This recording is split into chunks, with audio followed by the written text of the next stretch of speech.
This is Niemietz Reacts.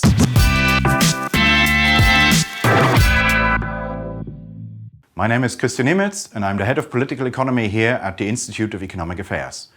Socialist ideas have been hegemonic on Twitter for many years, and they now seem to have taken over TikTok as well. However, while socialist ideas are undoubtedly extremely fashionable, they usually don't stand up to scrutiny, and in this series we're going to provide a little bit of that scrutiny. We hear pretty frequently that we should be scared of socialism because it supposedly means a lot less freedom and the value of the individual. And this is partially true. If by freedom you mean that you can do whatever you want without consequences, then yes, socialism does allow less of it, but these limits mostly affect the ultra-wealthy and corporations, not the ordinary person, which is why the ultra-wealthy and corporations who own the mass media continuously warn us about the dangers of it. Warren Buffett wrote an op-ed. Is he completely a socialist? But there is something known as democratic socialism, and some current examples are countries like Norway, Sweden, Finland, Denmark, and Switzerland, who in almost every single study comes out at the top on personal happiness, quality of life, lowest crime, healthcare, social mobility, income, wealth, and democracy. In the global financial meltdowns of 2008, Norway remained virtually untouched because it didn't allow for individual and corporate greed to be the dominating force of their economy. Well, okay, if Switzerland is socialist, then I'm a socialist too. But it's not, of course. Switzerland is, by any reasonable definition, one of the most capitalist economies in the world.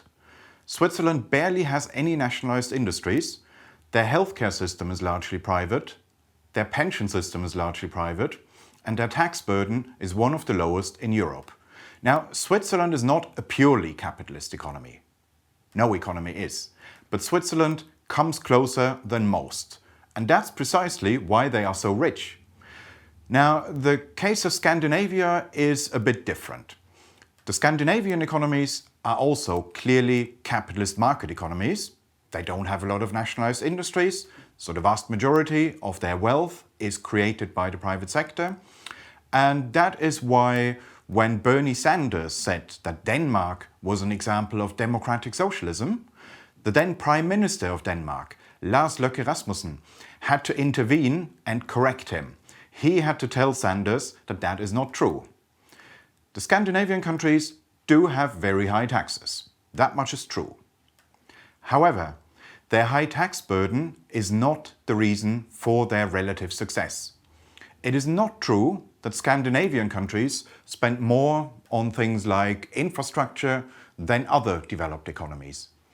They simply have a very large welfare state.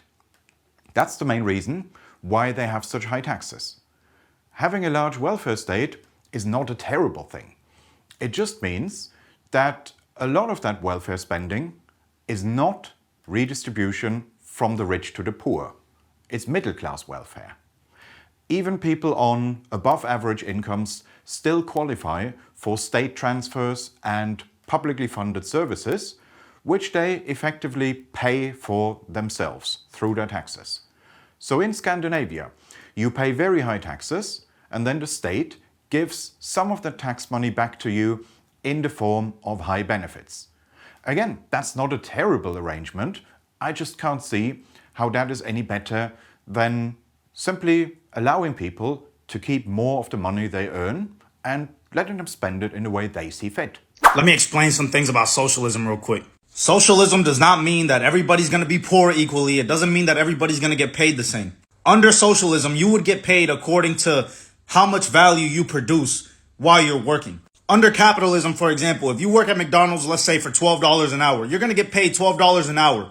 That's it, right? Whether you get 100 customers or 500 customers, you're getting paid 12 an hour, and that's, no matter how productive you are, that's what you're getting at the end of the day. Under socialism, you would have a minimum livable wage, yes. But if, let's say, one week you get more customers than the last week, then you would get paid more that week because your labor produced more value.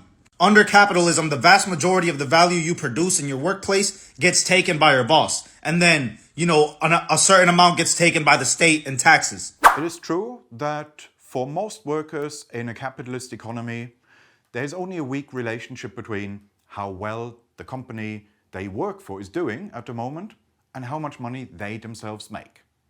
So if the company you work for is doing well in a particular period, you have lots of customers coming in, lots of money is coming in, that doesn't automatically mean that you personally will also be doing better. You may get a bonus, you may get a pay rise, but that's discretionary and a matter for negotiation. It's not an automatic entitlement. However, that does not mean that there's anything unfair or exploitative about that arrangement, because the flip side of that is that when the company you work for is doing badly, your salary doesn't go down either. Your employer cannot say to you, sorry, business has been slow, we've had fewer customers than normally, so this month we're only paying you half of your usual salary. That's not how it works. You are entitled to whatever salary is specified in your employment contract, and if the company that you work for is struggling, that is not your problem. That is the company owner's problem. That risk falls entirely on them. That's the risk that anyone who sets up a business has to accept. But you can't have it both ways. You can't say that in good times the workforce should be entitled to all the extra profits, and in bad times the workforce should be insulated from any losses or shortfalls. It's either or. If you want to be entitled to a share of a company's profits, you also have to accept some of the risks and liabilities that go with that.